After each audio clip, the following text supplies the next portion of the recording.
இது? காலங்காலத்துல முக்கியமான ஆளை பார்க்கணும் நீ கூட்டிட்டு வந்துட்டீங்க. யாரு இந்த பிளடி ஃபூலு? காலங்காலத்துல இங்க வந்து தேவடு கத்துனா இருக்குது. ச்சே, கொஞ்சம் வெயிட் பண்ணுங்க.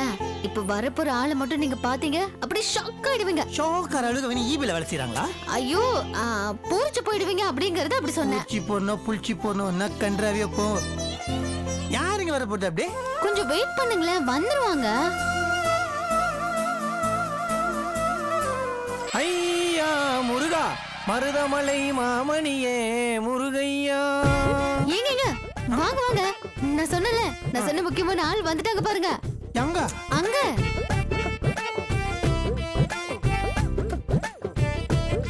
ஹாய் மாப்ள, குட் மார்னிங். இந்தா ஐ அம் கமிங். வரேன். இந்த கருவாப்பையில பாக்கிறதுக்கு 10 கிலோமீட்டர் ஷேர் உட்கார வச்சு கூட்டினீங்க. ஐயோ எதுக்கு இப்ப அவசரப்படுறீங்க? சொல்றேன் இருங்க. Hi Panchu. Hi Vedhaji. Hi Nagaji. நினைச்சேன். Thank you ji. எல்லாரும் வந்துட்டாங்களா? Yeah all arrived very very safely Vedhaji. எல்லாரையும் கடத்தி டெம்போல போட்டு லாக் பண்ணிட்டு வந்திருக்க வேதாஜி. நீங்க ஊன்னு ஒரு வார்த்தை சொன்னீங்கன்னா லாக்க ஓபன் பண்ணி 50 பேரையும் கீழே இறக்கிடுவேன். Super very good. இந்த ரேம்ப் வாக்ல வர மாதிரி ஒவ்வொருத்தரையா வர சொல்லுங்க. கன்ஃபார்ம் வேதாஜி. இதோ வந்துறேன். வாடி. என்ன நடக்குதுங்க? யாரையும் கத்தி கூட்டு வந்தா நீங்க யாரை வர சொல்றீங்க? என்ன மேட்ரு? அது வந்து இப்போ இங்க வர போறது வேற யாரும் இல்லைங்க, உங்க தேன்மொழி தான்.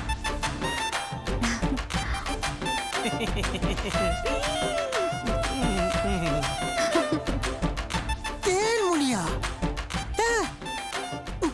என்ன சொல்றீங்க? புரியல. அதான் அன்னைக்கு ரூம்ல நம்ம பேசும்போது தேன்மொழியை பார்த்த பிறகுதான் வாழ்க்கையில அடுத்த கட்டத்தை நோக்கி அடியெடுத்து வைப்பேன்னு சொன்னீங்கல்ல. ஆமா. நீங்க வாழ்க்கையில அடுத்த கட்டத்தை நோக்கி போகணுங்கிறதுக்காக நாங்களே உங்க தேன்மொழிய தேடி கண்டுபிடிச்சு கூட்டிட்டு வந்திருக்கோம். இல்ல ஆக்சுவலா நீ என்ன சொல்ல வரீங்க புரியல. நீங்க சொன்ன ஏரியால அதே காலகட்டத்துல வாழ்ந்த மொத்த தேன்மொழியும் நாங்க கஷ்டப்பட்டு தேடி கண்டுபிடிச்சு கூட்டிட்டு வந்திருக்கோம். நீங்க அவங்க எல்லாரையும் பார்த்து உங்க தேன்மொழி யாருன்னு கண்டுபிடிச்சிட்டீங்கன்னா அவங்கள பத்தி நீங்க தெரிஞ்சுக்கலாம். என்ன மாப்ள, எல்லா தேன்மொழியும் வர சொல்லிட்டா?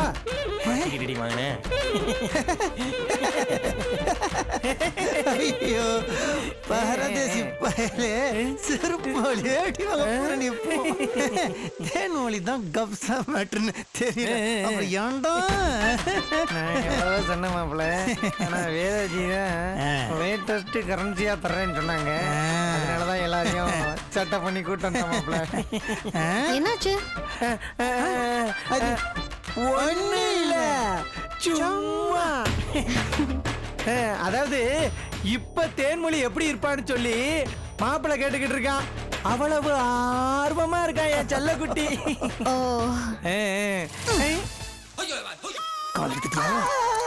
அதாம்மா தெரியத்தனமா நீ எனக்கு ஃபோன் பண்ணிருப்ப. அதனால நீ யாருக்கு பண்ணணும்னு நினைச்சியோ அந்த நம்பரை கொஞ்சம் சரி பார்த்துக்கோ. மா இப்படி எல்லாம் பேசாதமா, நான் உனக்கு தான் கால் பண்ணிருக்கேன். இங்க வர்றா நல்லவளா மாறின கல்பனா எனக்கு ஃபோன் பண்ணிருக்காளா? என்ன ஆச்சரியமாப்பா. உனக்கும் எனக்கும் தான் எந்த ஒட்டும் இல்ல உறவும் இல்லன்னு சொல்லி அன்னைக்கு நான் அடிச்சு வெளுத்து அனுப்புனல. அப்புறம் இப்ப எதுக்கு எனக்கு ஃபோன் பண்ணிட்டு இருக்க? மா தயவு செஞ்சு குத்தி காட்டி பேசாதமா, நான் சொல்றத கொஞ்சம் கேளு. இப்ப நீ அம்பியா பேசுறியா இல்லனா அண்ணினா பேசுறியா? அப்படின்னா அதான் சுந்தரோட பொண்டாட்டியா பேசுறியா இல்ல சிவகாமியோட பொண்ணா பேசுறியான்னு கேட்டேன். ஏன்னா தெரிஞ்சாதான் அதுக்கு தகுந்த மாதிரி நான் பதில் சொல்ல முடியும். என்ன கேட்ட கேள்விக்கு பதிலே காணோம்? நான் சுந்தரோட மனைவியா தான் பேசுறேம்மா. ஓ அப்ப திருந்தின கல்பனாவா பேசுற? சரி என்ன விஷயம் சொல்லு. அம்மா ஒரு சின்ன உதவி. அதான பார்த்தேன். சோழியம் குடுமி சும்மா ஆடாதுன்னு பெரியவங்க சும்மாவா சொல்லி வச்சாங்க. அன்னைக்கு என்ன அந்த அடி அடிச்சு துரத்திட்டு இப்ப உதவின்னு ஒண்ணு மட்டும் அம்மா ஞாபகம் வருதாக்கும். சரி என்ன விஷயம் சொல்லு. அம்மா நான் இப்ப பெரிய பிரச்சனையில இருக்கேன். பிரச்சனையா? என்ன பிரச்சனை? நான் கர்ப்பமா இருக்கேன்னு பொய் சொன்னோம்ல. திருத்தம். அந்த பொய்ய நான் சொல்லல, நீ தான் சொன்ன. மா நீ சொல்லிதானே நான் அந்த பொய்ய சொன்னேன். இது பாரு, நீ தான் இப்ப நல்லவளா மாறிட்டல. ஓ புருஷனை பார்த்து ஏங்க நான் உங்களை ஏமாத்திட்டேங்க, நான் கர்ப்பமா இருக்கேன்னு உங்ககிட்ட போய் சொல்லிட்டேன் அப்படின்னு உண்மையை சொல்லி அப்புறம் ஒரு மாதிரி மன்னிப்பு கேட்டுடு. மா, இந்த பாரு, மாறணும்னு முடிவு பண்ணிட்டல, 100% நல்லவளா மாறிட வேண்டியதானே. எதுக்கு இந்த விஷயத்துல மட்டும் இன்னும் நாடகம் போட்டுட்டு இருக்க? மா, சத்தியமா சொல்றேன், அவர்கிட்ட இந்த உண்மையை எப்படி சொல்றதுன்னு எனக்கு தெரியல. அப்படி உண்மையை சொன்னா என்னை வீட்டை விட்டு வெளியில அனுப்பிடுவாரோன்னு எனக்கு பயமா இருக்கு. ம். நான் இப்ப பெரிய பிரச்சனையில மாட்டிட்டு முழிக்கிறேம்மா. எனக்கு ஏதாச்சும் உதவி பண்ணுமா ப்ளீஸ். சரி, விஷயத்துக்கு வா. நேத்து கடையில கர்ப்பமா இருக்கிற அவரோட ஃப்ரெண்டு ஒய்ஃப பாத்துட்டு வந்திருக்காரு. வீட்டுக்கு வந்தவரு என்கிட்ட வந்து, உனக்கு ஏன் இன்னும் வயிறு வளராம இருக்கு, எந்த மாசம் அதே மாதிரி வயிறு பெருசாகும் அப்படின்னு கேள்வியா கேட்க ஆரம்பிச்சிட்டாரு. எனக்கு என்ன பண்ணணும்னு தெரியலம்மா. அட்ரஸ் சக்கன்னா உன் புருஷன்கிட்ட நல்லா மாட்டியா. என்னமோ எனக்கு அந்த குடும்பம் தான் ரொம்ப முக்கியம் அப்படி இப்படி டயலாக் குட்டிய. இப்ப என்ன பண்ண போற? தயவு செஞ்சு என்னை குத்தி காட்டி காயப்படுத்தாதம்மா. எனக்கு இப்ப என்ன பண்றதுன்னே தெரியல. அவர்கிட்ட உண்மையை சொல்ல எனக்கு இப்ப தைரியம் இல்ல. அதே நேரத்துல என்ன காப்பாத்திக்கிறதுக்காக நான் சொன்ன பொய்யையும் நான் காப்பாத்தியே ஆகணும். அதுக்கு நீதாமே எனக்கு உதவி பண்ணணும். சரி, நான் என்ன பண்ணணும்? நான் கர்ப்பமா இருக்கிற மாதிரி எனக்கு வயிறு பெருசா தெரியணும். அதே சமயத்துல அவரையும் நான் சமாளிக்கணும். அதுக்கு நீதான் ஒரு நல்ல ஐடியா சொல்லி என்னை காப்பாத்தணும்மா. ப்ளீஸ்மா. பெத்த மன பித்து, பிள்ளை மன கல்லுன்னு வாங்க. நீ கல்லாவே இருந்துட்டு போ. நீ ஒரு கஷ்டத்துல இருக்கும்போது நான் மட்டும் எப்படி நிம்மதியா இருக்க முடியும்? இதுக்கு நானே ஒரு வழி சொல்றேன், கொஞ்சம் இரு.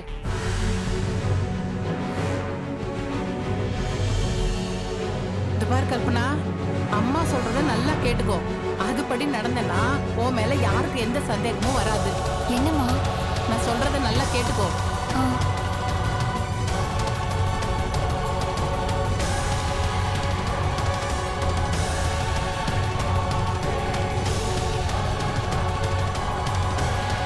அம்மா, இது சரியா வருமா? அட நீ வேற, இந்த சினிமா டிவில எல்லாம் நடிகைகள் கர்ப்பமா நடிக்கிறாங்களே, அவங்க எல்லாம் என்ன நிஜமா கர்ப்பமாயிட்டு நடிக்கிறாங்க? இந்த மாதிரி துணி மூட்டைய வயிற்றுல கட்டிட்டு தான் நடிக்கிறாங்க. அதே மாதிரி நீயும் ஃபாலோ பண்ணிடு, கரெக்டா போயிடும். அதெல்லாம் சரிதாம்மா. மத்தவங்க கிட்ட கூட நான் அந்த மாதிரி நடிச்சிடலாம். ஆனா அவர்கிட்ட எப்படி? ஐயோ, ஆமால. என்னம்மா இப்படி ஒரு விஷயத்த சொல்லி ஏன் வயிற்றுல புளிய கரைக்கிற? பைத்த தொட்டு பாக்குறேன்னு வாரு, காதை வச்சு கேக்குறேன்னு வாரு.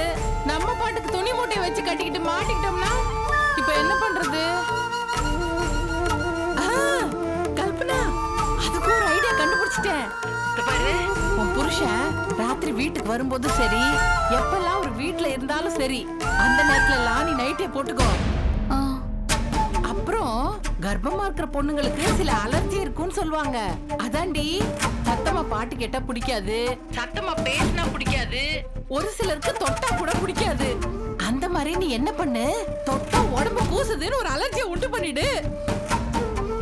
அதுக்கப்புறம் உன் புருஷன் உன்கிட்டே வரமாட்டாரு, நீயும் ஈஸியா சமாளிச்சிடலாம். எப்படி? என்னடி அமைதியா இருக்க? சரிம்மா, நான் பண்ணி பாக்குறேன். ரொம்ப தேங்க்ஸ்மா. அப்புறம் கல்பனா, இந்த பாரு, அம்மா சொல்றத கொஞ்சம் கேளுடி. நீ நல்லவளா இருக்கிறதுல எந்த பிரயோஜனமும் இல்ல. நீ பழைய கல்பனாவா மாறினாதான் மொத்த சாம்ராஜ்யத்தையும். ஹலோ, அவளுக்கு தேவையான விஷயம் கிடைச்ச உடனே போனை கட் பண்ணிட்டா. என்ன பண்றது? புருஷன்கிட்ட மாட்டிக்காம இருந்தாலும் சரி.